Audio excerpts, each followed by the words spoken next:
නමෝ තස්ස භගවතු අරහතු සම්මා සම්බුද්දස්ස. ඒ භාග්‍යවත්තු අරහත්තු මහා කාරුණික වූ සංසාර දුකින් නිදහස් කරවන මේ සොඳුරු ශ්‍රී සද්ධර්මය ලෝකානුකම්පාවෙන් යුතුව දේශනා කොට වදාළ මහාමුනි ගෞතම බුදුරජාණන් වහන්සේට නමස්කාර වේවා. සාදු සාදු සාදු. මාගේ ගුරු දේවෝත්තම පරම පූජනීය පින්වත් ලොකු ස්වාමීන් වහන්සේට ගෞරවාදර වන්දනාව වේවා. සාදු සාදු සාදු. ගරුතර මහා සංඝරත්නයන් අවසරයි. ශ්‍රද්ධාවන්ත වාසනාවන්ත පින්වතුනේ, අද මේ උතුම් ධර්ම දානය සඳහා දායකත්වයේ දරන්නේ විනීතා නාමගේ මෑණියන් රංග මුණසිංහ, දේශාන් මුණසිංහ, චතුරි මුණසිංහ යන දූපුතුන් ඇතුළු මුණුපුරු මිනිපිරියන් සහ පවුලේ සෑම සියලු දෙනා විසින් ඒ පින්වතුන්ලාගේ මූලිකම අරමුණ බවට පත්වෙන්නේ මීට වසරකට පෙර මිය පරලෝ යන්ට යෙදුනා වූ නොම්බර 91B නාරන්දනීය කඹුරුපිටිය යන ලිපිනයේ පදිංචිව සිටි පින්වත් සෝමසිරි මුණසිංහ පියාණන්ට පින්පෙත් අනුමෝදනා කිරීමත්, මිය පරලෝ යන්ට යෙදුණු හක්මන කෝංගල විසූ AM විමලාවතී සහ DG කුසුම්මාලී යන මෑණිවරුන්ට, මහගෙදර පළොල්පිටියේ විසූ දොන් ලුවිස් ජයවර්ධන සීයා ඇතුළු ඒ නමින් මියගියා වූ ඥාතීන්ට පින්පෙත් අනුමෝදනා කරන අදහසින් අද මේ උතුම් ධර්මදානයේ දායකත්වයෙන් දරනු ලබන්නේ. පින්වතුනි, අපගේ ශාස්තෘන් වහන්සේ මහා කාරුණික බුදුරජාණන් වහන්සේ දේශනා කොට වදාළේ දහරාච මහන්තාච යේ බාලා යේච පණ්ඩිතා සබ්බේ මච්චු අසං යන්ති සබ්බේ මච්චු පරායනා. මේ ලෝකේ පොඩි අයත් මැරිලා යනවා. මේ ලෝකේ වැඩිහිටියෝත් මැරිලා යනවා. මේ ලෝකේ උගතුත් මැරිලා යනවා. මේ ලෝකේ ජීවත් වෙන නූගත් උදවියත් මැරිලා යනවා. සබ්බේ මච්චු අසං යන්ති, සියලු දෙනා මරණයට පත් වෙනවා. සබ්බේ මච්චු පරායනා, මරණය තුලින් මේ ජීවිත කතාවේ තියන්න සියල්ලම නිම වී යනවා. අපි හැමදෙනාම මේ මරණය කරා ඇදෙන ජීවිතයක් උරුම කරගෙන වාසය කරන්නේ. ඒ මරණය කරා ඇදෙන ජීවිතේ උරුම කරගෙන වාසය කරනකොට අඩුතරමේ පින්වතුනේ අපට දැක්මක් ලැබෙනවා නම් අපි මැරෙන අය කියලා. ඒකත් මේ ලෝකේ විශේෂ ඥානයක්. මොකද බොහෝ දෙනෙකුට අමතකයි තමන් මැරෙන බව.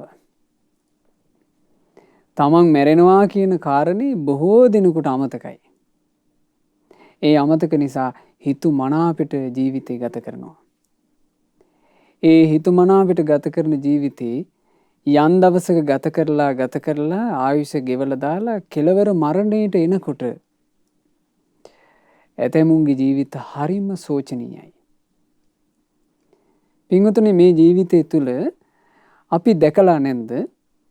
ඇතැන් අය ඉන්නවා විශේෂයෙන් තරුණ වයසේදී හොඳට හයිය හත්තිය තියෙන වයසේදී ඔන්න ඒ වෙනකන් හොඳට හිටපු ළමයි ඇසුරු කරන්න ලැබෙන දෙයක් නිසා මේන් එකපාර මහා නරක එකෙක් බවට පත් වෙනවා.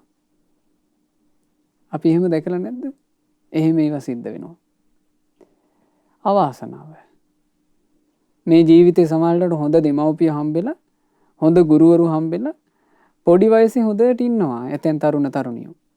මෙන්න එකපාර තරුණ වයසට එනකොට මොකක් හරි මේ අර්බුදයක පටලෙවිලා, එක්කෝ කවුරු හරි ලාමක කෙනෙක්ව ඇසුරු කරන්න ලැබිලා, එක්ක මොනවා හරි ලාමක වැඩකට හුරු වෙලා මේන්න ජීවිතේ හොඳ වයස එතනින් නසා ගන්නවා. මුළු ජීවිත කාලෙම විනාසයි.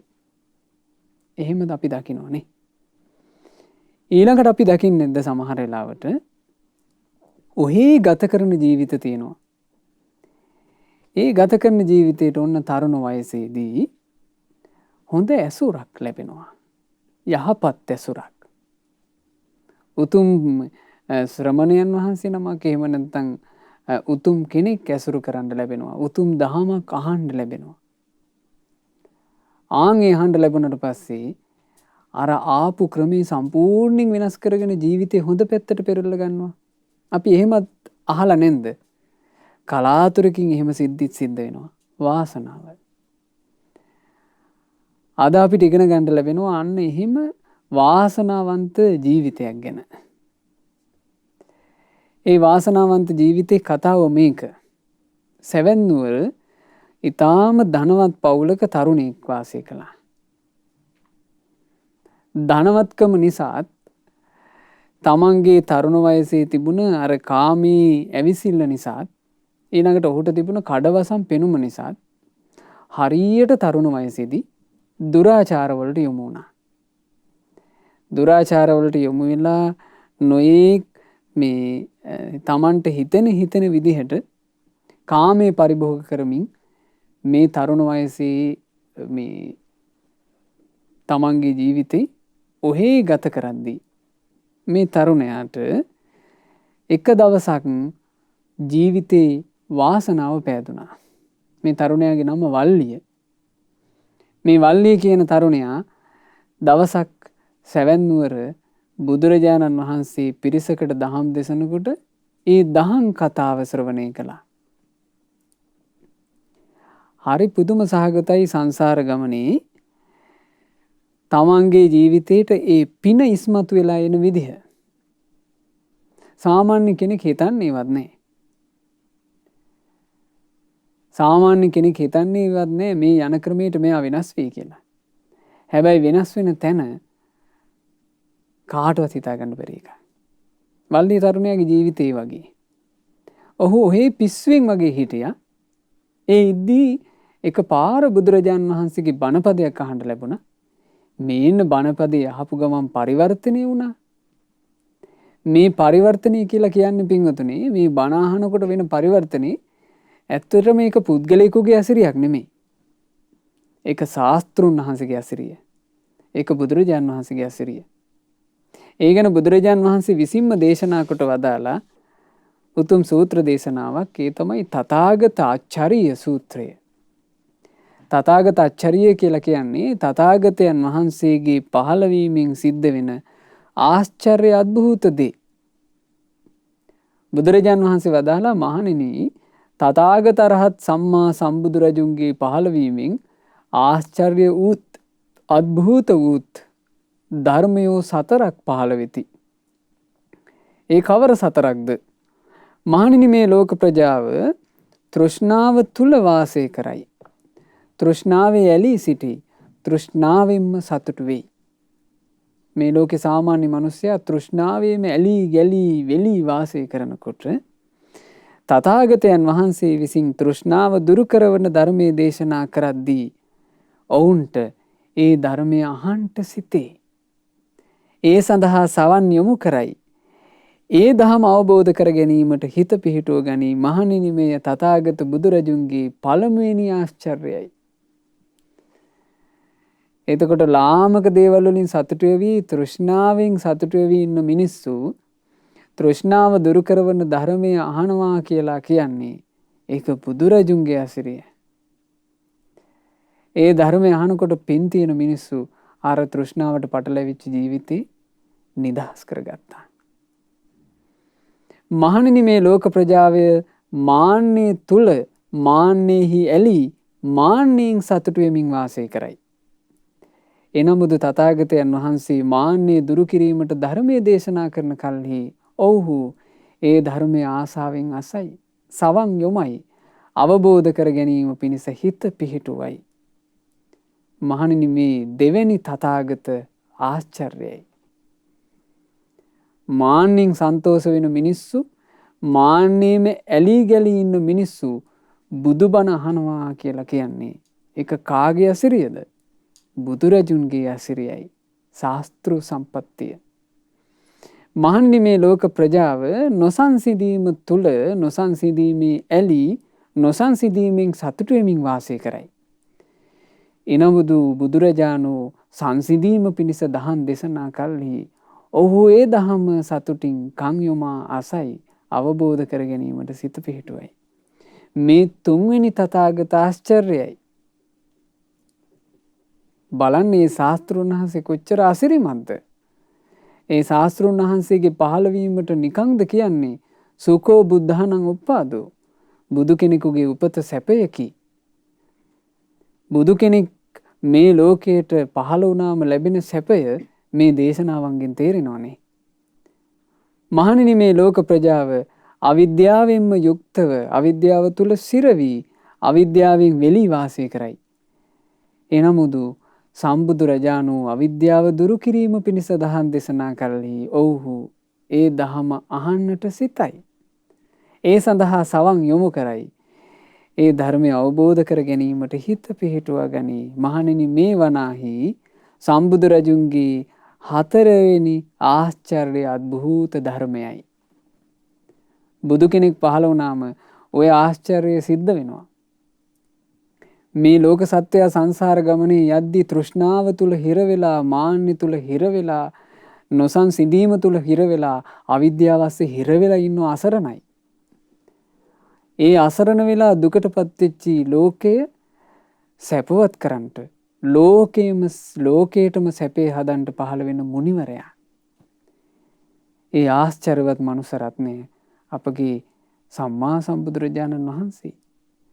ඒ බුදුරජාණන් වහන්සේ පහළ වෙලා ධර්ම දේශනා කරනකොට පින් තියන අයට අර දහම් පදයට හිත යනවා. තමන් කර කර ඉන්නේවා ඔක්කොම අමතක වෙනවා. බලන්න මේ වල්ලිය තරුණයාට උනේ ඒකමයි. එයාටත් හිතුණා අනේ මටත් මේ බණ පද අහන්න ඇත්නම් කියලා. ඔන්න බණ ඇහුවා. තරුණ වයසේදීම මහාන වුණා. මහාන වුණාට මොකද? අර කර කර හිටපු එව්වටම කියනවා හිත යන්නේ. දැන් මතක් වෙනවා. නටපු විදිහ මතක් වෙනවා. සින්දු කියපු විදිහ මතක් වෙනවා. කාපු බීපුවා මතක් වෙනවා. කාන්තාවෝ එක්ක සතුටු වෙච්ච ඒවා මතක් වෙනවා. දැන් මේ ඔකෝම අස්සේ තමන්ට පැවිද්ද කරගෙන යන්න හරි අමාරුයි. නමුත් උන්වහන්සේ අතහැරියේ නෑ. කොච්චර අමාරු වුණත් අතහැරියේ නෑ. ධර්මයේ තුලම හිත දමනය කරගත්තා. ඒක තමයි රහතන් වහන්සේලා බවට පත්වෙච්ච ජීවිතවල ස්වභාවය. ඒකේව උන්වහන්සේලාට තිබුණා මොන බාධකේ ආවත් තමන්ගේ යහපත් වැඩපිළිවෙල අත්හරින්නේ නැතුව ඉන්න තරම් වීරියක් තිබුණා. දැන් වර්තමාන ලෝකයේ අපි බලපුවම මිනිසයන්ට එහෙම ඍජු බවක් නැහැ.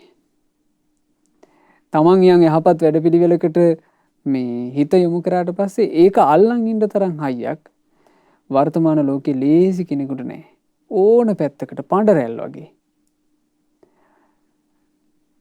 ඒක සාමාන්‍යයෙන් මේ පරණ්ඩල කියන එක ඕන්න අපි හිතමු තිබුණා කියලා ඒක තැනක තියෙනකොට කෙනෙකුට හිතෙන්න පුළුවන් මේක හොඳට පිළිහිටලා තියෙන්නේ කියලා. අනේ නෑ හුලඟක් විතරයි එන්න ඕනේ. හුලඟක් ආපු ගමන් ඒ හුලඟට පුළුවන් අරක ඕන තැනකට අරන් යන්න. වර්තමාන දුර්වල මිනිස්සයා බොහෝ මිනිස්සයා ඒ වගේ. ඒ නිසා මේ මුනිවරුන්ගේ ජීවිත ගැන පින්වතුනි හිත පහදවන්න. මොකද මේ ජීවිත වීරියෙන් පිරිච්චි අදිෂ්ඨානයෙන් පිරිච්චි ඍජු බවින් පිරිච්චි ජීවිත. කොච්චර හිතේ බාධාවත් උන්වහන්සේ අත්හැරියේ නෑ. අත්හරින්නේ නැතුව ධර්මයේම එල්ලිලා ඉඳලා ජයගත්තා. දින්නා. මේ හිත කියන එක දමනය කළා. හරි අමාරුයි. සුදුද්ද සංසුනිපුනං යත් කාම නිපාතිනං චිත්තස්ස දමතෝ සාධු චිත්තං ගුත්තං සුඛවහං. සාස්ෘණ වහන්සේ වදාළේ එහෙමනේ. සුදුද්දසං මේක හරි දුෂ්කරයි. සුනිපුනං මේක හරි සියුම් වැඩක්. යත් කාම නිපාතිනං මේ හිත යන්නේ කාමයටමයි. හැබැයි චිත්තස්ස දමතෝ සාදු ඉබඳු සිතක් දමනය කර ගැනීම කොච්චර හොඳද? චිත්තං දන්තං සුඛවහං සිත දමනය කරගත්තොත් චිත්තං ගුත්තං සිත ආරක්ෂා කරගත්තොත් සුඛවහං ඒ තුලින් ජීවිතේට සැප ගලන්නේය. ඒක තමයි සැපය. ඉතින් ඒ සැපයට පත්වෙච්චි වල්ලිය මහරහතන් වහන්සේ මේ මෙහෙම ගාථාවක් වදාරනවා. බලන්න උන්වහන්සේ වදාරන ගාථා. දොර කවුළු 5ක් ඇති කුටියක් තියෙනවා. ඒක ඇතුලේ වඳුරෙකුත් ඉන්නවා. ඉතින් මේ වඳුරා වරින් වර ඒ දොරින් එහාට මෙහාට ඉබිකම් කර කර බාහිර ලෝකෙත් එක්ක එකතු වෙනවා. ඒ වඳුරා ඔහොම නැවතියන්. දුවන්ට ලැහැත්ති වෙන්න එපා. දැන් නුඹේ කුටිය ඉස්සර වගේ නොවේයි. ඉඳුරන් দমনය කරගෙන විදර්ශනා ප්‍රඥාවෙන් නුඹට නිග්‍රහ කරලා තියෙන්නේ. ආයෙත් නම් මේ සංසාර ගමන නුඹට යන්න බෑ. ඒ වඳුරා කිව්වේ හිතටයි. මේ ජීවිතේ තමයි දොර කවුළු 5ක් තියෙන කුටිය. ඒ දොර කවුළු 5න් මේ වඳුරා වරින් වර බාහිර ලෝකෙත් එක්ක එකතු වෙනවා. මේ ඇහැ කියන දොරින් රූපත් එක්ක එකතු වෙනවා. කන කියන දොරින් සද්දත් එක්ක එකතු වෙනවා. නාහය කියන දොරින් ගඳ සුවඳත් එක්ක එකතු වෙනවා. දිව කියන දොරින් රසයන් එක්ක එකතු වෙනවා. කය කියන දොරින් පහස එක්ක එකතු වෙනවා. වඳුරා වගේ හිතන එකට පයින්නවා. හිතන එකට මාරු වෙනවා. මේ මාරු වෙවි මේ වඳුරා එකින් එකට පැන සතුටු වෙනවා. ඒ සතුටු වෙන ලෝකේ සාමාන්‍ය මිනිසයාගේ ජීවිතය කියලා කියන්නේ මේ හිතට මේ සාමාන්‍ය මිනිසයාගේ ජීවිතේ මේ හිත නම් වූ වඳුරාට කැමති විදිහට ඉන්නේ. සාමාන්‍ය මිනිස්සු කියලා කියන්නේ වඳුරාට ඕන විදිහට ජීවත් වෙන මිනිස්සු. සාමාන්‍ය මිනිස්සයා වඳුරාට ඕන විදිහට ඉන්නේ. හිත කියන පදයට නටනවා. හැබැයි මුනිවරු කියලා කියන්නේ දහමක් තුල පිහිටලා ඒ හිත দমনය කරගන්න උත්මයෝ. උන්වහන්සේ බලන්න වදාරන හැටි ඒයි වඳුරා ඔහොම නැවතියන්. දුවන්ට ලැහැත්ති වෙන්න එපා. දැන් නුඹේ කුටිය ඉස්සර වගේ නොවේයි. විදර්ශනා ප්‍රඥාව කියන දෙයින් නුඹට නිග්‍රහ කළා කියනවා. අර වඳුරා අල්ලලා දැම්ම කියන කූඩුවකට. ඒ කූඩුව තමයි විදර්ශනා ප්‍රඥාව. නුවණින් කල්පනා කිරීම. යෝනිසෝ මනසිකාරය. යෝනිසෝ මනසිකාරයේ නැති ජීවිතේ එනේන අරමුණේ හිත යන්න දෙනවනේ. යෝනිසෝ මනසිකාර කරන්න දක්ෂ වුණාම කෙලෙස් ඇවිස්සෙන්නේ නැති විදිහට මේ හිත පවත්වනවා. ඒ දුෂ්කරයි තමයි. ඒ බොහෝ අමාරුයි තමයි. නමුත් මේ සම්බුද්ධ ශාසනයේ පින් තිබුණ වීරිය තිබ්බ මුනිවරු ඒක කළා. උන්වහන්සේලා හරියට වඳුරෙක්ව කූඩුවක හිර කරගන්නවා වගේ තමන් වහන්සේලාට ඕන කරන කුසල් අරමුණේ මේ හිත দমনය කරගත්තා. ආයෙමත් මේ සංසාර ගමන නුඹට යන්න බෑ. ඒ ගාථා වදාළේ වල්ලිය මහරහතන් වහන්සේ. උන්වහන්සේලා කොච්චර අමාරු දෙයක් වුණත් මේ ධර්මයේ හැසිරීම බලවත් වීරියෙන් එක කළා. ඒ වීරිය ගන්ට පින්වතුනේ සමහර අදිෂ්ඨාන මේ ධර්මයේ හැසිරීම පිණිස වීරියෙන් ධර්මයේ හැසිරීම පිණිස උන්වහන්සේලා තමන්ගේ ජීවිතේ සමහර ඇති කරගත්ත අදිෂ්ඨාන හරිම පුදුම සහගතයි. ධර්මයේ වෙනුවෙන් වෙච්ච කැපවීම හරිම පුදුම සහගතයි. ඒක හොඳට තේරෙනවා අපේ ගංගා තීරිය කියන මහරහතන් වහන්සේගේ ජීවිතේ. මේ ගංගා තීරිය මහරහතන් වහන්සේ කියන්නේ කවුද? පදුමුත්තර බුදුරජාණන් වහන්සේගේ ශාසනයේ මීට කල්ප ලක්ෂයකට පෙර භික්ෂු සංඝයාට පැම්පිදූ පින්වන්තයා මේ. පදුමුත්තර බුදුසසුනේදී කල්ප ලක්ෂයකට ඉහතදී බුද්ධ ප්‍රමුඛ මහා සංඝරුවනට මහා පැම් පූජාවක් කරපු කෙනෙක්.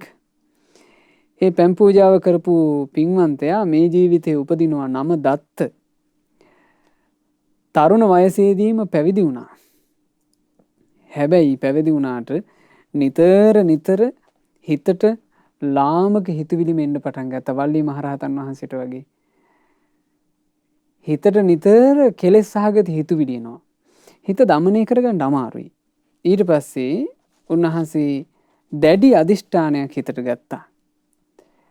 මේ තමයි පින් තියෙන අයගේ හැටි. නැත්තම් සාමාන්‍යයෙන් කරන්නේ හිත දමනය කරගන්න අමාරු නම් දමනය කරගන්න තියෙන වැඩපිළිවෙලනේ අතහරින්නේ.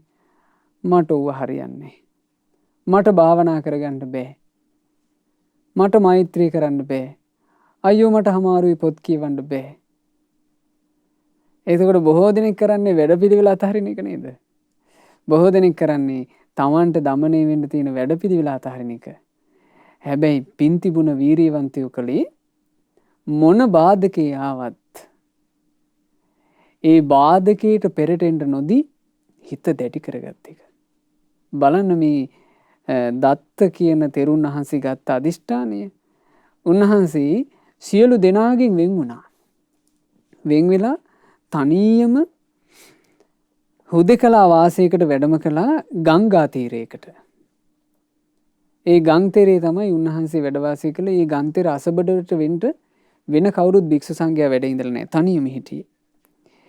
එහෙ උන්වහන්සේට දැන් සුව පහසු කුටිය ඇතුලේ මේ දොරක් වහගෙන කුටිය ඇතුලේ ඉන්නකොට උන්වහන්සේට කෙලෙස් සහගත හිතුවිලි එනවා. තනිය මේ හිතුවිලි හිත ඉන්නවා. ඒ නිසා උන්වහන්සේ එලි මහනට වෙන්න හෙවණක් හදාගත්තා. ඒ හෙවණ හදාගත්තේ පින්වතුනි තල් කොළ 3ක් අරගෙන. තල් කොළ 3ක් මේ යාන්තමට රඳවගත්තා.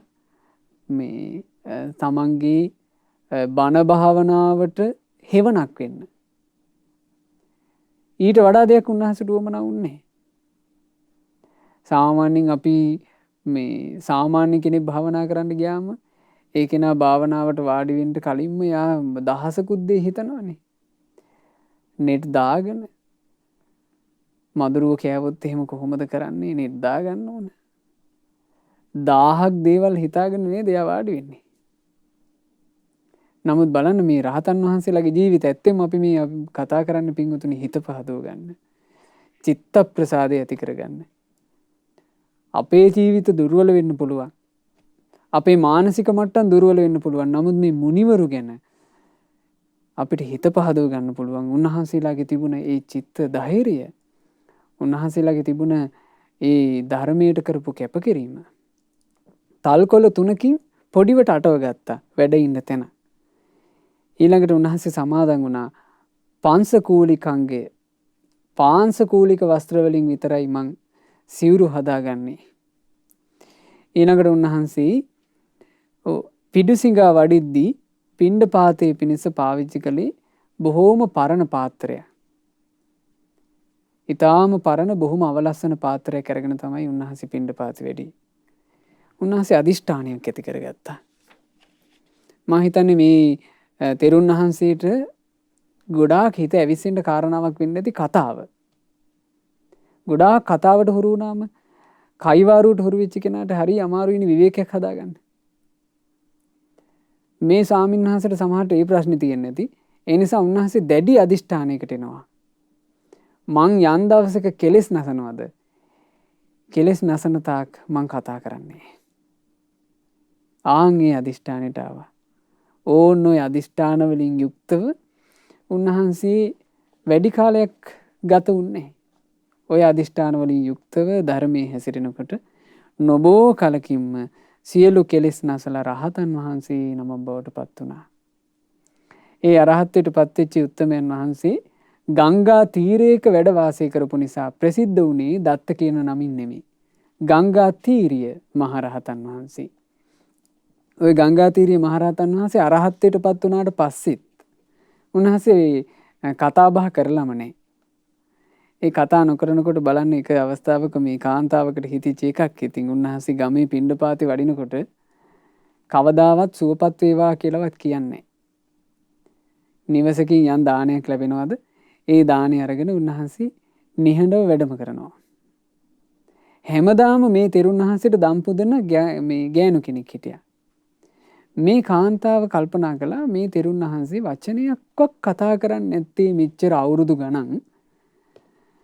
මේ තෙරුන් වහන්සේට කතා කරන්න බැයිද? ගොළුෙක්ද මේ? මම බලන්න ඕන දවසක් කියලා වැඩිපුර කිරි එකතු කරගෙන හිටියා.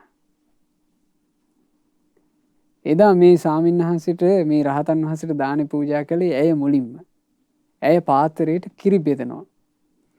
දැන් කිරි වක් කරනවා මේ ස්වාමින්වහන්සේ අත වැහුවත් නැවැත්තුවේ නෑ. කිරි උතුරලා යන්න බෙදුවා. කිරි උතුරලා මේ වැටෙනකොට මේ ගංගාතීරී මහරහතන් වහන්සේ වචන දෙකක් වදාලා නැගණිය ඇති කිව්වා. එතකොට අර මේ ගොළුයිද කියලා චෙක් කරන්න මේක කළේ. ඉතින් උන්වහන්සේට ඒ නිසා වචන දෙකක් කතා කරන්න සිද්ධ වුණා. නැගණිය ඇති කිව්වා. ඕන් ওই වචන දෙක උන්වහන්සේ කතා කළා. ඉතින් උන්වහන්සේලාගේ ඒ වීරිය, උන්වහන්සේලා ඒ ගත්ත අදිෂ්ඨාන අපතේ ගියේ නෑ පින්වතුනි. සියලුම කෙලෙස් නැසලා උන්වහන්සේලා සංසාර දුකින් නිදහස් වුණා. ඉතින් ඒක අවස්ථාවක අරහත්ත්වයේ ප්‍රීති සැපයෙන් ඉන්නකොට උන්වහන්සේ තමන්ගේ ජීවිතය ගැනම මේ ගාථාව කියලා තියෙනවා. මං ඉන්නේ ගම් ඉවුරක. එහි මගේ කුටිය හදලා තියෙන්නේ තල් කොළ 3කින්. මගේ පාත්‍රයත් මලමිනී වලට පැන් ඉහින භාජනයක් වගේ. මං පොරවන්නෙත් පාංශුකූල සිවුරක්. අවුරුදු 2ටම මා කතා කළේ එකම වචනයයි. මහාන වෙලා 3 අවුරුද්දේදී අවිද්‍යා අන්ධකාරයේ සුණු විසුණු කරලා දැම්මා. අවුරුදු 3ක් ඇතුළත සියලුම කෙලෙස් නැසලා රහතන් වහන්සේ නමක් බවට පත් වුණා. දැන් එතකොට රහතන් වහන්සේ නමක් වැඩ ඉන්නවා ගංගා තීරයක තනියම. උන්වහන්සේ බණ කියන්නේ. උන්වහන්සේ දහම් කතා කරන්නේ. ඊළඟට උන්වහන්සේට ලස්සනට හදාපු කුටියකුත් නැහැ.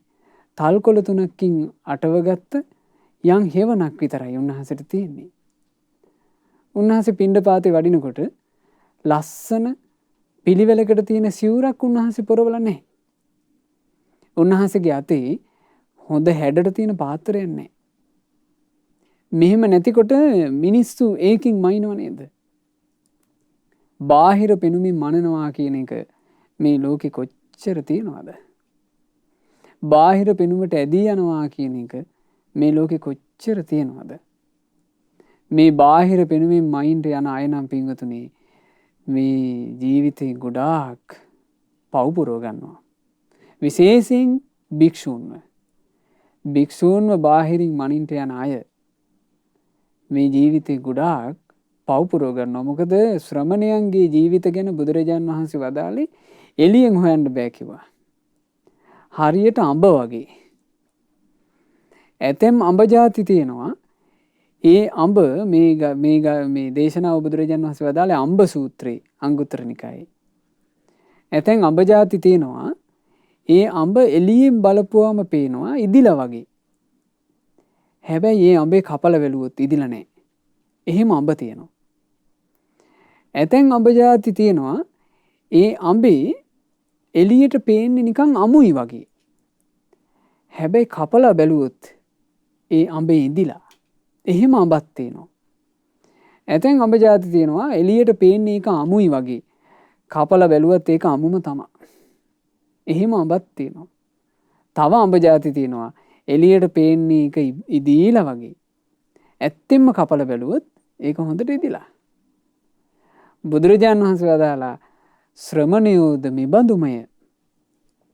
ඇතැම් හූ බාහිරයට නම් කෙලෙස් නැසූ මහා ශාන්ත දාන්ත කෙනෙකුසේ පෙනේ. ඒත් ආධ්‍යාත්ම වශයෙන් ඔහු තුල කිසිදු ගුණයක් නැත්තේය. ඒ බන්දෝද ඇත. ඇතැම් හූ එළියෙන් බැලූ කල ඔහුගේ කිසි සංවරයක් නැතුවා වගේ පෙනේ. හැබැයි ඔහුගේ ජීවිතයේ ආධ්‍යාත්මය ගත් කල්හි ඒ මනාව දමනී වූවකි. එබන්දෝද ඇත. ඇතැම් උත්තමයෝ සියලු කෙලෙස් නසා අරහත්ත්වේ පසක් කොට ශාන්ත වූ දමනය වූ ඉදුරන් ඇතුව අන් අයගේ සිත් ප්‍රසාද ජනක කරවන අයුරින් වැඩ සිටි. එබඳු උත්තමයෝද ඇත. ඇතැම් අරහත් මුනිවරු ඇතැම් රහතන් වහන්සේලා බාහිරින් බැලුවාට එබඳු ප්‍රසාද ජනක ස්වභාවයක් නැත්තේය. ඒ තාධ්‍යාත්මී උන්වහන්සේලා තුළ මනාව දමනය වූ හිතක් තිබේ. ඒ වගේම ඇතැමු ඉන්නවා බාහිරින් බලපු ගමන් පේනවා ඒ කෙනාගේ අසංවර ස්වභාවයක්. ඒ වගේමයි ඇත්තට මේ පුද්ගලයා අසංවර පුද්ගලයෙක්. ඉතින් කොහොම හොයන්නද සාමාන්‍ය මිනිස්සෙක්? කොහොම හොයන්නද? ගංගාතීරිය මහරහතන් වහන්සේ වගේ ඒ උතුම් රහතන් වහන්සේලා කිසිම ප්‍රසිද්ධියක් නැතුව හරීම මේ පැත්තකට වෙලා හුදෙකලාවේ උන්වහන්සේලා සැනසුණු සිතින් වැඩ හිටියේ. ඉතින් ඒ වගේම රහතන් වහන්සේ නමක් වැඩ හිටියා අජින කියලා. මේ අජින මහරහතන් වහන්සේ ගෞතම සාසනයේ පැවිදි වුණේ පින්වතුනි සවැත්නුවර ජේතවනාරාම පූජාව දැකලා. දෙව්රම් විහෙර බුද්ධ ශාසනයට පූජා කරනකොට එදා මහා අසිරිය තිබ්බා. ඕක දැකලා හිත සතුටු වෙලා පැවිදි වුණා. ඊටාම කෙටි කාලෙකින් අරහත්ත්වයට පත් වුණා. මේ අජින මහරහතන් වහන්සේ ප්‍රසිද්ධ නැති කෙනෙක්. උන්වහන්සේ මේ මහා ප්‍රසිද්ධියේ පිරිස් පිරිවරාගෙන වාසය කරපු කෙනෙක් නෙමෙයි. ඒ හින්දාම අර ඇතැන් ගිහි මිනිස්සුත් ඊළඟට ඇතැන් පුහුදුන් භික්ෂුන් වහන්සේලාත් උන්වහන්සේට අවඥාවෙන් කතා කරලා තියෙනවා. ওই අවඥාවෙන් කතා කරනකොට උන්වහන්සේ දවසක් මේ හැමෝම ගැන හිතලා හටගත්ත සංවේගයෙන් ඒ කිව්වේ මේගොල්ලෝ මේ බාහිරින් බලලා මයින්ඩ් යන එක ගැන උන්වහන්සේගේ හිතේ ඇතිවෙච්ච සංවේගයෙන් උන්වහන්සේ ගාථා වදාලා. ඒ තමයි අජින මහරහතන් වහන්සේගේ ගාථා. යමෙකුට පුළුවන් වුණොත් ත්‍රිවිද්‍යාව ලබා ගන්නට ඒ කෙනා මරණේ නැති කරලා කෙලෙස් ප්‍රහීන කරලා දාපු කෙනෙක්. මේ කාරණේ දන්නේ නැති මෝඩ මිනිස්සු ඒ උතුමන් ප්‍රසිද්ධ නැතයි කියලා නින්දා කරනවා. ඒත් කාට හරි හොඳට රසට කෑම බීම ලැබෙනවා නම් එයා කොයිතරම් පෞකාර ජීවිතයක් ගෙව්වත් මෝඩ ජනතාවට ඔහුව පේන්නේ සත්කාර සම්මාන කළ යුතු කෙනෙක් හැටියටයි. බලන්න රහතන් වහන්සේලාගේ ජීවිතවල ඒ අවවාදවල අපිට ගන්න කොච්චර දේවල් තියෙනවද කියලා. මේ ස්වභාවයේ ලෝකෙ හැම කාලෙම තියෙනවා. සත්කාර සම්මාන ලැබෙන තැනට ඇදෙන එක ඒ තුලින් මයින් එක මේ ලෝකේ තියෙන එකක්. ඊළඟට බාහිරින් බලාගෙන ශ්‍රමණයන් ගැන හොයන්ට යන එක මේ ලෝකේ තියෙන එකක්. අර ඒ කාලේ සිද්ධ වුණානේ හරි ලස්සන සිදුවීමක්. එක උපාසකයෙකුට උවමනා කළා කියනවා මේ සාමින් වහන්සේ නමක්ව තමන්ගේ නිවසට දානෙකට වැඩම කරවලා දානෙ චුට්ටකුත් පූජා කරලා පිරිකරකුත් පූජා කරන්නට. දැන් එතකොට මෙයාගේ හිතේ අදහස් දෙකක් තියෙනවා දානෙත් දෙන්න ඕන පිරිකරකුත් දෙන්න ඕන කියලා. වෙහෙරට වැඩම කරලා මේ වෙහෙරට ගිහිල්ලා භික්ෂුන් වහන්සේ නමක් වඩම්මගෙන එනවා. මේ වඩින්නේ රහතන් වහන්සේ නමක්. හැබැයි මේ වඩින්නේ රහතන් වහන්සේ නමක් කියලා පුළුවන් දර ගිහියාට හොයන්න. හොයාගන්න බෑ. දැන් රහතන් වහන්සේ ඉස්සරහින් වඩිනවා. මේ උපාසකයා පිටිපස්සෙන් එනවා. ওই කාලේ වැහි කාලේ ඉතින් යන පාරේ මේ ටිකක් ලොකුවට වතුර ගලාගෙන යන පාරක් තිබුණා. ඒක සාමාන්‍යයෙන් ටිකක් පළල එක. ඒකෙන් මේ පයින්නවා නම් ටිකක් අඩිය උස්සලා පයින්න ඕන. නැත්තම් ඒකෙන් බැහැලා යන්න ඕන. ඉතින් මේ රහතන් වහන්සේ ඒකට බහින්න ගියොත් එහෙම සිවුර තෙමෙන්න පුළුවන් නේ කියලා පොඩ්ඩක් සිවුර ඔසවලා උන්වහන්සේ එතනින් අඩියක් ඇඟ උස්සලා පැන්නා. පැන්න ගමන් මෙන්න පිටිපස්සෙන් එන උපාසකයාගේ හිත අපහැදුනා. උපාසකයා කල්පනා කළා හාපෝ හරි අසංවරයිනේ. මං දානේ පිරිකරයි දෙකම දෙන්න හිටන් හිටියේ පිරිකර ඕනේ. මෙහෙම අසංවර කෙනෙකුට පිරිකර අවශ්‍ය නැහැ කියලා දැන් එයාගේ හිතෙන් පිරිකර කපලා ඉවරයි දැන්. දැන් තව ඉස්සරහට වඩම්මගෙන යනවා ගෙදෙට්ට. ඒ යද්දී ආයෙමත් තියෙනවා වතුර පාරක්. ඒ වතුර පාර අර කලින් එක තරම් පළල එකක් නෙමෙයි. ඒ වතුර පාරෙන් යාන්තම් අඩියක් තියලා පහසුවෙන් යන්න පුළුවන්. බහින්න ඕන එකක් නෙමෙයි. හැබැයි මේ රහතන් වහන්සේ ඒ වතුර පාරට සම්පූර්ණ කකුල තියලා වතුර පාරට බැහැලා එතරට ගියා. එතකොට මේ උපාසකයාට කරපු එක අදාහ ගන්න බැරුව ගියා. උපාසකයා අහනවා ස්වාමීනි ඔබ වහන්සේගේ හැසිරීම මට තේරෙන්නේ නැහැ. ඇයි උපාසක? ස්වාමීනි ඔබ වහන්සේ අර කලින් වතුර පාරෙන් ඒ වතුර පාරෙන් ඔබ වහන්සේට බැහැලා එන්නයි තිබුණේ. ඒක ටිකක් පළල වැඩි. ඒකෙන් ඔබ වහන්සේ පැන්නා. ස්වාමීනි මේකෙන් පියවරක් තියලා පහසුවෙන් යන්න පුළුවන් වතුර පාර. ඔබ වහන්සේ මේක බැස්සා. ඇයි ස්වාමීනි මේ කියලා ඇහුවා. කිව්වා උපාසකය අර වතුර පාරෙන් පැනලා මට පිරිකර ටික නැතුව ගියා. දැන් මේකෙම පැන්නා නම් මට දානි ටිකක් නැතුව යනවා. බලන්න රහතන් වහන්සේලා හිතින් හිත දකින්න පුළුවන් තරම් උන්වහන්සේගේ හිත දියුණුයි.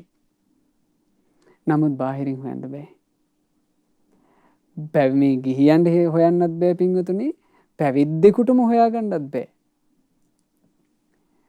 එක අවස්ථාවක රහතන් වහන්සේ නමක් ගාව මහාන වෙච්චි භික්ෂුවක්. රහතන් වහන්සේ ආචාර්යයන් වහන්සේ. එතකොට මේ ඒ රහතන් වහන්සේ ගාව පැවිදි වෙච්ච කෙනා තමයි මේ ගෝල නම තමයි මේ භික්ෂුව. ගමනක් වඩිනවා. රහතන් වහන්සේ ඉස්සරහින් වඩිනවා. ගෝල නම පිටිපස්සෙන් යනවා. යන ගමන් මේ ගෝල නමට හිතෙනවා අනේ රහතන් වහන්සේ නමක් මුණ ගැහුනොත් මං කොහොමද අඳුනගන්නේ? රහතන් වහන්සේ නමක් මං කොහොමද බාහිරින් බලලා තේරුම් ගන්නේ? මේ ගෝල නම ආචාර්යයන් වහන්සේ අහනවා අනේ ස්වාමීනි මේ රහතන් වහන්සේ නමක්ව පාරේදී හම්බුනොත් ස්වාමීනි කොහොමද රහතන් වහන්සේව අඳුනගන්නේ කියලා ඇහුවා. එතකොට ආචාර්යයන් වහන්සේ hina වෙලා කියනවා පොඩි නම රහතන් වහන්සේ නමකගේ පිටිපස්සෙන් ගියත් රහතන් වහන්සේ නමක් අඳුනගන්න බෑ කිව්වා. ඇයි දැන් මේ ගෝල නම යන්නේ රහතන් වහන්සේ නමකගේ පිටිපස්සේ.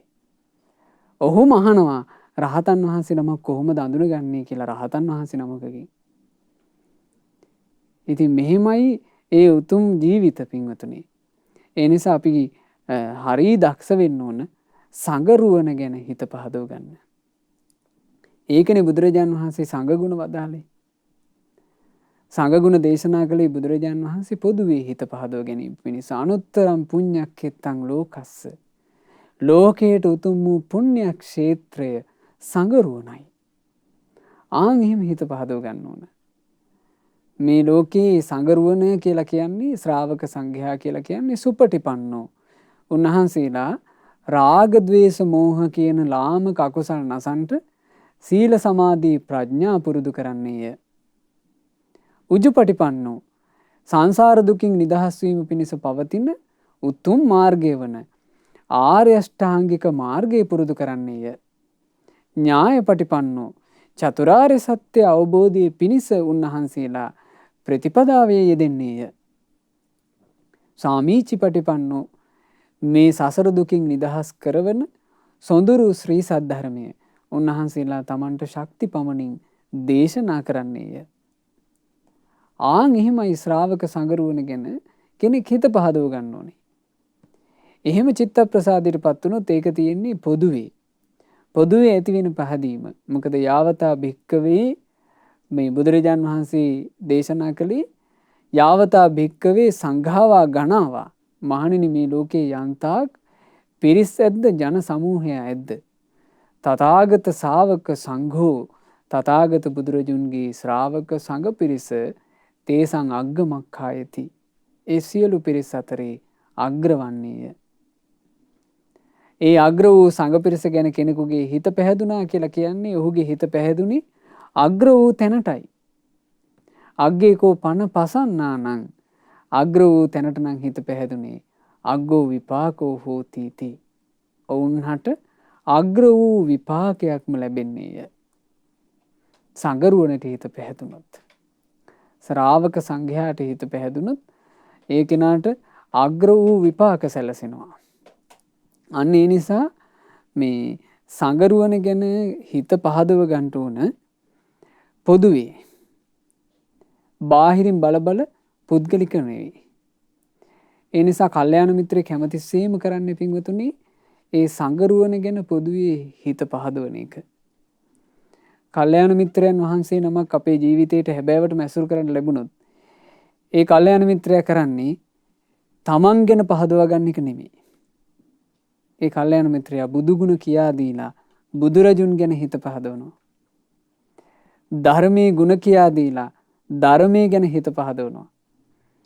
රහතන් වහන්සේලාගේ ගුණ කියා දීලා ඒ රහතුන් ප්‍රමුඛ සංගරුවන ගැන හිත පහදවනවා. ආන් ඒක තමයි හැබෑම කල්යාණ මිත්‍රෙක් කරන දේ. මොකද ඒකෙන් තමයි ජීවිතේට හැබෑවටම යහපතක් සැලසෙන්නේ. හැබෑවටම ජීවිතේට යහපතක් සැලසෙන්නේ කෙනෙක් ඒ අග්‍ර වූ තෙරුවන් ගැන හිත පහදව ගත්තොත්. ඒ ගාථා වදාළේ අජිනය කියන මහරහතන් වහන්සේ. මේ රහතන් වහන්සේලා තමන්ගේ ජීවිත ජයගත්තේ පින්වතුනි. දැන් අපි ඉගෙන ගත්තනේ රහතන් වහන්සේලා 3 නමක් ගැන. වල්ලිය මහරහතන් වහන්සේ, ගංගා තීරිය මහරහතන් වහන්සේ, ඊළඟට අජින මහරහතන් වහන්සේ. මේ රහතන් වහන්සේලා තමන්ගේ ජීවිත ජයගත්තේ ශ්‍රද්ධාව නිසා. උන්වහන්සේලාට තමන්ගේ ජීවිත මේ විදිහට සපවත් කරගන්න පුළුවන් උනේ කෙලෙස් නැසූ උත්තමයෝ බවට පත් වෙන්න පුළුවන් උනේ ශ්‍රද්ධාව නිසා. ඒ ශ්‍රද්ධාව හරි ප්‍රකට වෙනවා ඊළඟ රහතන් වහන්සේගේ ගාථාවලින්. ඒ කියන්නේ ශ්‍රද්ධාව කියන එක ඒ හිත් තුල කොච්චර තිබිලා තියෙනවද? ඒ ගාථා වදාලේ මේලජින මහරහතන් වහන්සේ. මේ මේලජින කියලා කියන්නේ පින්වතුනි බරණැස ඉපදිලා ඒ තරුණ වයසේදී පැවිදි වෙලා අරහත්ත්වයටපත් වෙච්චි රහතන් වහන්සේ නමක්. උන්වහන්සේගේ උපන් බිම බරණැස. බරණැසදීමයි බුදුරජාණන් වහන්සේ මුණ ගැහුණේ. ධර්මය අහලා ඕන සියලු කෙලෙස් නැසලා රහතන් වහන්සේ නම බවට පත් වුණා. ඒ රහතන් වහන්සේ මේ ගාථා වදාරනවා. යදාහං ධම්මමස්සෝසි භාසමානස්ස සත්තුනෝ නකංකාමභිජානාමි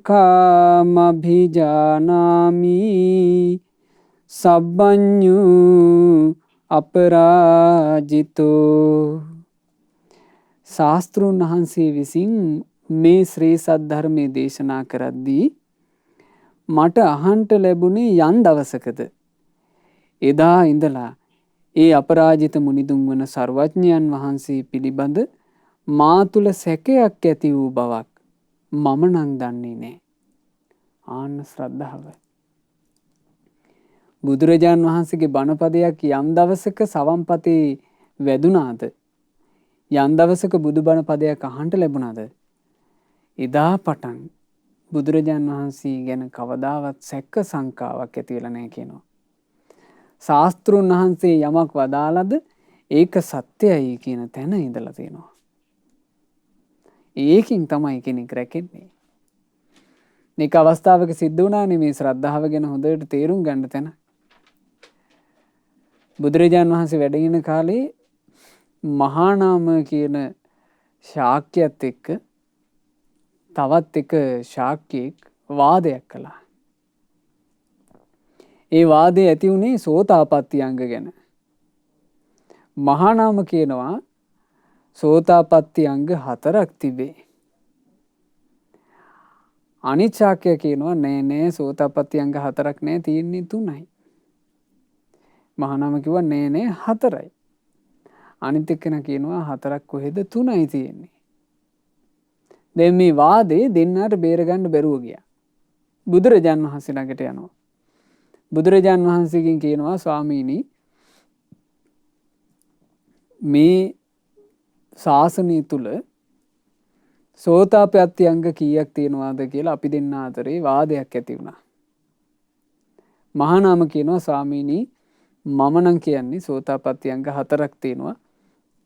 බුදුරජුන් ගැන අවිච්ඡ ප්‍රසාදේ, ධර්මයේ ගැන අවිච්ඡ ප්‍රසාදේ, සංගරුවන ගැන අවිච්ඡ ප්‍රසාදේ සහ ආරේකාන්ත සීලය.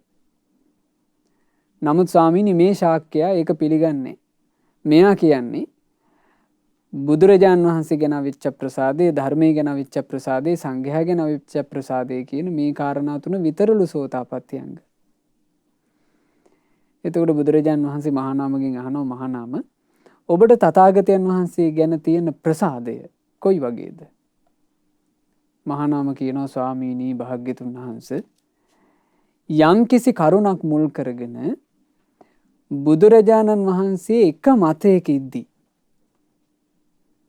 භික්ෂූන් වහන්සේලා බුදුරජාණන් වහන්සේගේ මතයට විරුද්ධ වුණොත් සියලු භික්ෂුණීන් වහන්සේලාත් බුදුරජාණන් වහන්සේගේ මතයට විරුද්ධ වුණොත් සියලු උපාසකයෝ ටිකත් බුදුරජාණන් වහන්සේගේ මතයට විරුද්ධ වෙලා එක පැත්තක් ගත්තොත් සියලු උපාසිකාවොත් බුදුරජාණන් වහන්සේගේ මතයට විරුද්ධ වෙලා වෙන පැත්තක් ගත්තොත් ඔන්න බුදුරජාණන් වහන්සේ සිව්වනක් පිරිසකින්ම තනි වුණා. භික්ෂු භික්ෂුණී උපාසක උපාසිකා කියන 4 කාණ්ඩෙම එක පැත්තකට වුණා. ඊළඟට දෙවිවරුත් බුදුරජාණන් වහන්සේට විරුද්ධ වුණා. බ්‍රහ්මයෝත් බුදුරජාණන් වහන්සේට විරුද්ධ වුණා. මේ මුළු මහත් සක්වලේ ඉන්න සියලු සත්වයෝ එක පැත්තකට වෙලා බුදුරජාණන් වහන්සේ එක මතයක හිටියොත් ස්වාමීනි මම බුදුරජාණන් වහන්සේගේ පැත්තේ කිව්වා. ආන ශ්‍රද්ධාව. එහෙම තමයි බුදුරජාණන් වහන්සේ ගැන මහා නාම එදා ශ්‍රද්ධාව ප්‍රකාශ කළේ. බුදුරජාණන් වහන්සේ සාදුකාර දුන්නා.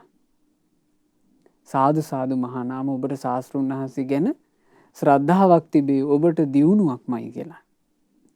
ඒ නිසා අපි ඇති කරගන්න ඕන අපේ හිතේ ආන්න එහෙම ශ්‍රද්ධාවක්. දැන් මේ ශ්‍රද්ධාව තුලින් තමන්ගේ ජීවිතේ පරිපූර්ණ සැපයට පත් කරගත්ත මුනිවරුනේ මේ කියන්නේ. බුදුපණ පදයක් යම් දවසක මට අහන්න ලැබුණාද එදා ඉඳන්ම ඒ සර්වඥයන් වහන්සේ ගැන මගේ හිතේ සැකයක් ඇති වුණේ නැහැ.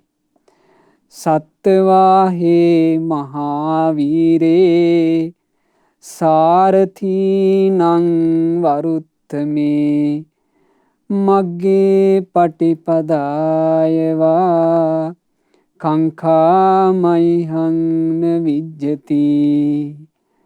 උන්වහන්සේ වනාහි සසර කතරින් ලෝ සතුන් එතර කරවන මහා ගැල්කරුවානන්ය. සත්වාහ කිව්වේ සසරින් එතර කරවන මහා ගැල්කරුවානන්. ඒ මහා වීර වූ පුරිස ධම්ම සාරථීන් අතර අති උතුම් වූ බුදු සමිදානන් පිළිබඳව හෝ මේ උතුම් නිවන් මඟ පිළිබඳව හෝ මා තුළ කිසිම සැකයක් නැහැ. ආන් ඒ නිසා තමයි ඒ සැක නොකළ නිසා තමයි මේ ශාසනය තුල ඵල ලැබුවේ. බුදුරජාණන් වහන්සේ ගැන හිණකුගේ හිතේ තියෙන්න ඕන පින්වතුනි මෙන්න මෙහෙම ශ්‍රද්ධාවක් කීටාගිරියේදී බුදුරජාණන් වහන්සේ වදාලා. සම්බුද්ධ ශාසනය තුල කෙනෙක් හොඳට පිහිටලා වැඩෙන්න නම් සාරවත් පැලයක් සාරවත් පොළවක හිටවුවාම ලස්සනට හැදෙනවා වගේ සම්බුද්ධ ශාසනය තුල කෙනෙක් සීලෙන් සමාධියෙන් ප්‍රඥාවෙන් ගුණයෙන් නුවණින් පෝෂණය වෙනවා නම් ඒ පෝෂණය වෙන්න හේතු වෙන්නේ මේ හිතුවිල්ල කියනවා. සත්තා මේ භගවා මගේ ශාස්ත්‍රූන් වහන්සේ වනාහි භාග්‍යවත් බුදුරජාණන් වහන්සේය ශාවකෝ හමස්මි මම වනාහි ඒ බුදුරජාණන් වහන්සේගේ ශ්‍රාවකයා වෙමි. ජානාති භගවා භාග්‍යතුන් වහන්සේම සියල්ල දන්නාසේක අහං න ජානාමි මම මුකුත් දන්න කෙනෙක් නෙමෙයි. ආන් එහෙම කෙනෙක් හිතනවා නම් බුදුරජාණන් වහන්සේ ගැන අන්න එහෙම හිතවිල්ලක් තියෙනවා නම් ශාස්ත්‍රූන් වහන්සේ ගැන ඒ කෙනා මේ සම්බුද්ධ ශාසනය තුල වේගින් වැඩෙන කෙනෙක්. ඒ නිසා පින්වතුනි එන්ට මහන්සි ගන්න ඕන ඒ ශ්‍රද්ධාවටයි. උපදවා ගන්න මහන්සි ගන්න ඕනේ ඒ ශ්‍රද්ධාවයි. යම් කෙනෙකුට මේ ලෝකයේ තුල යම් ලාභයක් ලැබෙනවද ඒ සියලු ලාභයන් අතර අග්‍රවන්නේ ශ්‍රද්ධා ලාභයයි. කිංසු සාදු පතිට්ඨිතා කෙනෙක් ඇහුවා බුදුරජාණන් වහන්සේගෙන් ස්වාමීනි මේ ජීවිතය තුල පිහිටන්ට හොඳම දේ මොකක්ද? සද්ධා සාදු පතිට්ඨිතා බුදුරජාණන් වහන්සේ වදාලා ශ්‍රද්ධාවේ පිහිටීමයි හොඳ. බුදුරජාණන් වහන්සේ කෙනෙක් ඇහුවා කතංසු තරති යෝගං ස්වාමීනි මේ සංසාර සැඩ සාගරයෙන් ඊතර වෙන්නේ කොහොමද? බුදුරජාන් වහන්සේ වදාලා සද්ධාය තරති යෝගං. මේ සංසාර සැඩ පහරින් ඊතර වෙන්න නම් තියෙන්න ඕන ශ්‍රද්ධාවයි. ඒ නිසා ඒ උතුම් ශ්‍රද්ධාව ඇති කරගත්තොත් පින්වතුනි, ඒ ශ්‍රද්ධා ලාභය තියෙන කෙනා, ශ්‍රද්ධා සම්පත්තිය තියෙන කෙනා, ඒ ශ්‍රද්ධාව සහිත කෙනා තමයි මේ සම්බුද්ධ ශාසනය තුල සුළු හෝ දියුණුවක් කරා යන්නේ. ශ්‍රද්ධාව තිබ්බ උත්තමයෝමයි රහතන් වහන්සේලා බවට පත් උනේ. ශ්‍රද්ධාව තිබ්බයමයි අනාගාමී වුනේ. ශ්‍රද්ධාව තිබ්බයමයි මේ සකදාගාමී වුනේ. ශ්‍රද්ධාව තිබ්බයමයි සෝතාපන්න ශ්‍රාවකයෝ බවට පත් උනේ. ශ්‍රද්ධාව තිබ්බයමයි මේ සම්බුද්ධ ශාසනය තුල අඩුතරමේ සුගති සම්පත්තියකටවත් තමන්ගේ ජීවිතේ පත් කරගත්තේ. ඒ නිසා භාග්‍යතුන් වහන්සේ වදාලා යම් කෙනෙකුට මයි සද්ධා මත්තං ප්‍රේම මත්තං භවිස්සති. ශාස්ත්‍රුන් වහන්සේ කෙරෙහි සද්ධා මාත්‍රයක්, ප්‍රේම මාත්‍රයක් තිබේ නම් සබ්බේතේ සග්ග පරායනෝ. ඒ සියලු දෙනාට සුගති සම්පත් ලබන්නට අවකාශ සැලසේ. ඉතින් පින්වතුනි, අපි අද දවසේ උතුම් රහතන් වහන්සේලා 4 නමකගේ ගාථාවන් චරිතාපදානයන් මුල් කරගෙන ජීවිතේට ගොඩාක් දේවල් ඉගෙන ගත්තා. මේ රහතන් වහන්සේලා හැම දිනෙකම බිහිුනේ ඒ ශ්‍රද්ධාවේ පිහිටන, ශ්‍රද්ධාව කියන උතුම් ගුණය තුල පිහිටලා සම්බුද්ධ ශාසනය තුල ඵල ලැබූ මුනිවරු. ඉතින් මේ වල්ලිය මහරහතන් වහන්සේ, ගංගා තීරිය මහරහතන් වහන්සේ, අජින මහරහතන් වහන්සේ, මේලජින මහරහතන් වහන්සේ යන ඒ සැබෑම රහත් මුනිවරුන්ට අපගේ නමස්කාරය වේවා. සාදු සාදු සාදු. ඒ රහතන් වහන්සේලා යම් අමා නිවනක නිවී සැනසුණාද අපටත් ඒ අමා නිවන සුවසේම අවබෝධ කරගන්නට ලැබේවා. සාදු සාදු සාදු. රැස් කළා වූ සියලු පුණ්‍ය ධර්මයෝ සග්දෙවිඳු ප්‍රධාන සතරවරන් දෙවිවරු, සෙම්පති දෙවිවරු, අපගේ ඉෂ්ඨකාමී හිතකාමී සියලු දෙවිවරු සාදරයෙන් අනුමෝදන්ව දෙවියෝ දිව්‍ය ආශීර්වාදයෙන් දිව්‍ය ආශ්චර්යෙන් වැඩෙත්වා. ශ්‍රද්ධා සීලාදීන්ද වැඩෙත්වා. ඒ සියලු දෙවියෝ අප හැම දිනාවම යෙහෙන් ආරක්ෂා කරත්වා. සාදු සාදු සාදු. ගුරු දේවෝත්තම කල්යාණ මිත්‍ර පරම පූජනීය පින්වත් ලොකු ස්වාමීන් වහන්සේට පින් අනුමෝදන්ව පින්වත් ලොකු ස්වාමීන් වහන්සේ නිදුක් වෙත්වා, නිරෝග වෙත්වා, දීර්ඝායුෂ ලබත්වා. මේ ගෞතම බුදු සසුන තුලම උතුම් වූ චතුරාර්ය සත්‍ය ධර්මය පරිපූර්ණ වශයෙන් අවබෝධ කරගන්නට වාසනාව ලැබිත්වා. සාදු සාදු සාදු. රැස් කළා වූ සියලුම පුණ්‍ය ධර්මයෝ මීට වසරකට පෙර මිය පරලෝ යන්ට යෙදුනා වූ නොම්බර 91B නාරන්දනීය කඹුරුපිටිය යන නිවසේ විසූ පින්වත් සෝමසිරි මුණසිංහ පියාණන්ට අනුමෝදන් වෙත්වා. අනුමෝදන් වෙත්වා. අනුමෝදන් වෙත්වා. මිය පරලෝ ගියේ හක්මන කෝංගල විසූ පින්වත් විමලාවති, ඩී.ජී. කුසුම්මාලී යන මෑණිවරුන්ටත්, මහගෙදර පළොල් පිටියේ විසූ දොන් ලොවිස් ජයවර්ධන සීයා ඇතුළු අද දායකත්වයේ දරන පින්වතුන් හැම දෙනාගේ නමින් මියගිය ඥාතීන්ට පින් අනුමෝදන්ව ඥාතීන්ගේ පරලෝ ජීවිත ඒකාන්ත වශයෙන් සැපයටම පත්වෙත්වා කියන අදහසින් ඥාතීන්ට පින් අනුමෝදන් කරන්න. අද දවසේ මේ උතුම් ධර්ම දේශනාව සඳහා දායකත්වයන් දරන පින්වත් විනීතා නාමගේ මෑණියන්ටත්, රංග මුණසිංහ, දේශාන් මුණසිංහ, චතුරී මුණසිංහ යන දූ පුතුන්ටත්, මුණුමුරු මිනිපෙරියන් ඇතුළු පවුලේ සෑම සියලු දෙනාටත් මේ සියලු පුණ්‍ය ධර්මයෝ අනුමෝදන් වෙත්වා. ඒ සියලු දෙනාට නිදුක් නිරෝග සුව සැලසේවා, දීර්ඝායුෂ සැලසේවා, නිරතුරු කල්යාණ මිත්‍ර ඇසුර ලැබේවා. සුවසේම ධර්මයේ හැසිරී සුවසේම පින් දහම් රැස් කරගෙන ගෞතම සාසනය තුල චතුරාර්ය සත්‍ය ධර්මය අවබෝධ කරගන්නට වාසනාව ලැබෙත්වා. සාදු සාදු සාදු. රැස් කළා වූ සියලු පුණ්‍ය ධර්මයන්ගේ ආශිර්වාදය, තෙරුවනේ ආශිර්වාදය, සියලු දෙවි දේවතාවුන් වහන්සේලාගේ ආශිර්වාදය හේතු වී කොරෝනා වෛරසයේ හේතුවෙන් රෝගාතුරව සිටින ලක්වාසී ලෝකවාසී හැම දිනාට ඉක්මනින්ම නිදුක් නිරෝග සුවපත් භාව ලැබෙත්වා. සාදු සාදු සාදු. රැස් කළ මේ සියලු පුණ්‍ය ධර්මයන් ශ්‍රද්ධා මාසික ධර්ම දාන සමාජික සමාජිකාවන්ටත් ශ්‍රද්ධා කාර්ය මණ්ඩලයේ සියලු දෙනාටත් සුපින්නත් ඔබටත් අනුමෝදන් වෙලා සියලු දෙනාට සියලු යහපත සැලසේවා. සුවසේ ධර්මයේ හැසිරෙන්නටත් සුවසේම පින් කරගන්නටත් ලැබේවා. මේ ගෞතම සාසනය තුල සුවසේම චතුරාර්ය සත්‍ය ධර්මය අවබෝධ කරගන්නට හැම දිනාට වාසනාව ලැබෙත්වා කියලා අපි සෙත් පතනවා. හැම දිනාටම තෙරුවන් සරණයි. නමෝ බුද්ධාය. මෙවැනි වටිනා ධර්මදේශනා ශ්‍රවණය කිරීමට ශ්‍රද්ධා ඩේලි YouTube චැනලය සබස්ක්‍රයිබ් කරන්න.